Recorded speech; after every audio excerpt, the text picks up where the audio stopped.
Hey, how you doing? This is Andy DeVilbus in a rare Baltimore appearance for MusicMarauders.com, and I'm sitting here with Giles Corey, the lead singer and guitarist with the hot Chicago band Lubriphonic. Giles, welcome to Baltimore, man. Thanks for having me. Thanks for having me, Andy. The first thing I kind of wanted to ask you about is your story really kind of intrigues me, this kind of almost apprenticeship that you guys had in Chicago. And what I specifically want to ask you about is you ended up being the house band for the Checkerboard Lounge. And if people don't know what the Checkerboard Lounge is, just sort of kind of explain what that venue is and maybe how that played a role in Lubriphonic. Yeah, we weren't the house band. Rick and I had been playing with various bands, around Chicago and the blues scene there, and we played quite a bit at the Checkerboard. The Checkerboard isn't around anymore. It's moved and it's sort of it's in a different spot. But the original Checkerboard was sort of the center, one of the last sort of bastions of the South Side blues. It had been there for a long time. Buddy Guy owned it at one point. There's that famous clip of the Stones playing with Muddy Waters in Chicago. That's at the Checkerboard. Oh wow! Yeah. But we weren't the house band. That was actually the first gig we ever got because Rick and I decided, well, all right, we're going to put together a band. And, the only place that we could think of that would give us a gig was the Checkerboard. We knew the owner, LC. And they gave us Wednesday because Wednesdays, sometimes they had music, sometimes they didn't. So they're like, fine, we'll let these guys do it for a little while. Sometimes they paid us, sometimes they didn't. And it was just a place for us to try out, different people and see what kind of came together, because a lot of people start bands and they're like, okay, it's going to be this kind of band or that kind of band, and we were like, well, let's find the people we want to play with first, and then we'll kind of figure out what kind of band it's actually. Sort of see what direction the music. Yeah, we knew for sure it was going to be, blues. There's going to be a lot of blues influence to it, a lot of funk and soul influence to it, but we kind of wanted to see where else we could go with it. So were you actually performing under the Lubriphonic name at that point, or was it? I think it might have been. We had another. I don't know.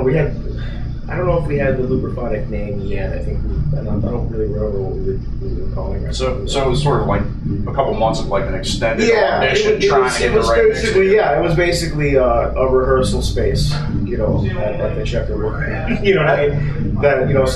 Yeah, it was pretty cool. That's pretty awesome. The rehearsal space at a legendary blues club. Yeah, it was pretty cool. It was looking back, it's actually cooler than it seemed at the time, Right. That's pretty, and that's one of the things that I really like about your guys' music is there is that heavy blues influence and that rock influence is not, it's got a harder edge than some of the other acts that may be out, kind of working on the jam band scene right now. Right. Now, did you always set out with the ultimate goal of starting a band, or did it just sort of occur to you as you were working for other people? No, I always wanted to eventually, have my own thing, just because, one, I was always writing, I always kind of wanted to play my own stuff eventually, as well as playing other people's music, That's what they say about people who write. You don't write because you want to, you write because you have to, you got it in you. And so I wanted to have an outlet for that.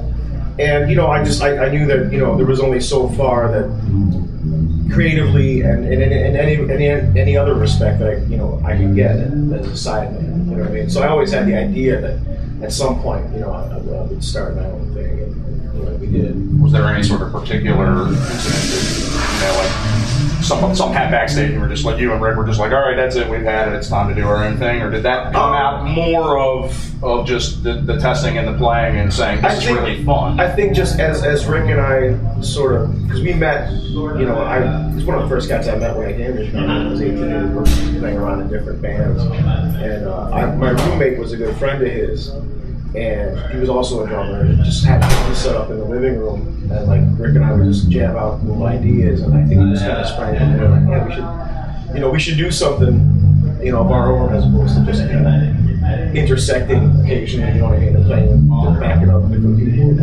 And the other thing that I think was interesting is, with your background with playing with some of these really legendary Chicago blues musicians, as young guys going through that, as with your own band, you probably are not in awe of some other musicians that you might be working with. Like saying Ivan Neville, for an Ivan Neville to come in, for you guys to be able to hook up with Ivan Neville, you've got to have some credibility right off the bat. Yeah, he knows what you're doing.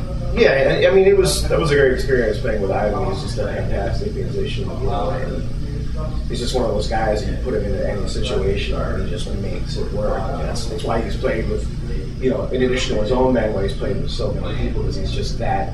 He's an amazing player. He has some great Keith Richards stories too. So. Oh, really? Well, he was the expensive wine. It was, you know, a couple of years. Just as a side note, Dumpster Funk will be in this very venue, the 8x10, on August 11th. Really? So that's Thursday coming up. If you want to come check that out, definitely do that. So I want to talk to you a little bit about the All Good Festival and sort of your plan for world conquest there.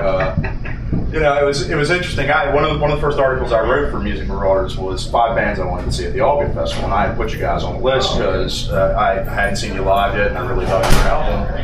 And I was so happy to see you added to the bill, and then I saw the time slot, and it was just like, you know, that's kind of like being scheduled on Friday night primetime television, you know, and so you have this early slot, but tell folks what you did after your set to sort of maximize your exposure a little bit. Our set was, I don't know, I think we went at like noon or maybe it was around 11:20 a.m. Yeah, and it was like the night before. I think the Dead had played to like Rumphreys or somebody had played like 4 in the morning, and everyone was just, you know, cashed out. And there were some people that, you know, there were people that got up for the set, but, you know, we were kind of playing at the grassroots stage by some of the campgrounds, and, you know, we got people kind of moving, stirring a little bit for our set, and sort of we did like this sort of old-timey second line march, just kind of like what people used to do before shows in New Orleans, right? You put everyone on a truck and you go through, you know. So we borrowed a golf cart from the festival. The festival people were really great in helping us do this. And we had 2 battery-powered amps, a battery-powered bass amp and a battery-powered guitar amp. And we just marched from the grassroots stage to the main stages, you know, just did a parade, basically, with, you know, the horns playing, Rick playing a snare drum, and me and PJ walking behind, you know, trying to keep up with our chorus, trying to keep up with the golf cart. And it turned into a really cool thing. I mean, the crowd really swelled up for that. Yeah, I found myself in the video of it on YouTube. I was actually wearing this shirt, and I saw the 32 come in the back, and I said, boy, the camera really does add a few pounds there. But that was awesome. But then, you know, later in the day, you sort of appeared from the underbrush and sprung an ambush on the Festivarians. Yeah, and again, All Good was really. Was really nice and cooperative about it. I mean, although I don't know if we actually asked them. Sometimes it's easier to ask forgiveness than permission, but I know the people helped. I mean, they gave us a cart, you know. They helped us, and we set up in the midway, you know, kind of right by the, I hate to say it, but kind of right between the porta-johns and the food area and the main stages where there'd be a lot of traffic going back and forth. And we, you know, we used those guerrilla-powered amps, you know, just electric amps and battery powered, I should say, and did you know, I think like a 90-minute set just out in the midway, and it was just real spontaneous. I think closing out with Native Rider on that set too. I sensed that might be a calculated move. Yeah, with some of the folks who had gathered around, but right, you gotta play to the audience. It's there, you know. That's awesome, man. So you got this new, well, it's not exactly new, but your latest CD, The Gig Is On, came out in 2010. Yeah. Great CD, like we were talking about before. Ivan Neville plays on it. It's only 4 tracks. Yeah, pretty wide variety of styles. Are you guys going back in the studio anytime soon to do anything new? We're going to be doing a new one. We're actually, the way we work is, you know, we kind of work new songs into the set and they kind of develop on tour. And then once, you know, we've kind of got enough material, or we feel we've got enough material, and it's been developed and it's kind of grown and matured live on the road and go in the studio and record it. So, you know, we got I'd say about half of it done, you know. Wow, great. Now, and so we'll be hopefully going in you know, it'll be the next couple of months and then put out the new one. But there's, you know, a lot of the new songs are in our sets. I mean, you see it tonight. Like Disco Stew. Disco Stew is a new one, yeah. Whiskey and Chicken Wings. It's one of my favorites. Yeah. I mean, those are all live staples for us right now because it's the newest stuff, you know. So we do those generally every night.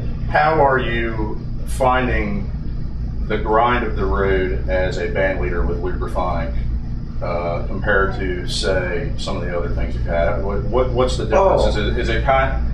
I mean, I don't know another way to phrase it, but I'm sort of wondering: is it like sort of you had your cup of coffee in the show for a little bit, and now you're sort of back in the Bull Durham route as far as what you're dealing with touring. In a lot of ways, it is. I mean, I know, like when I was playing with Otis Rush, you know, obviously that's, you know, he's a legend, right? Yeah. You know, of the blues, big influence on, you know, everyone from Eric Clapton, Jimmy Page, Seaboy on. And so, you know, every place, we wouldn't do the grind tour, man. You know, they'd fly us in, we'd do a festival, we'd stay in a 5-star hotel. And on top of that, I really had no responsibility other than to play guitar and back him up. You know, there wasn't any, like, for instance, interviews to do. There weren't any, like, I didn't have to carry the show. If the show was lousy, it wasn't my fault. You know what I mean? So, yeah, you kind of go back and it's like, well, okay, but now this is Lubriphonic, and nobody knows. Everyone knows who Otis Rush is. No, you know, when you start out, nobody knows who Lubriphonic is, man. You're just slugging it out, right? You're not doing weekend festival shits, right? You're doing like 230 days on the road, you know, and so that's the harder part of it, but, you know, but of course the reward is that, you know, I'm doing what I love. I'm doing what I want to do. The crowds have been, you know, I would say, you know, from what I saw at the All Good Festival, at least, you know, you mentioned you weren't playing to a lot of people, but it was one of those sets where people kind of walked by and heard what was going on and sort of came in, and then you got a lot of people. You know, and that's kind of what happens. You know, when you're especially like, you know, I was like, this is our first time on All Good. This year was our first year doing summer camp. You know, things like that. You know, you're gonna be on an early slot. You know, and you got to make the best of it. So that's kind of what we've been doing, and it's been growing from that. You know. That's great, man. Well, hey, I really dig what you do. I really dig that you took some time to talk with us today. Once again, this is Giles Corey from Lubriphonic. Check out their website. They've got a great free live sampler, a whole set that they did down in Tipitina's in February. Some stuff from the All Good Festival is on there too. All their tour dates. If they're coming to a town near you, you got to go see them. I'm telling you, these guys are hot. Thanks, Giles. Thanks, Andy.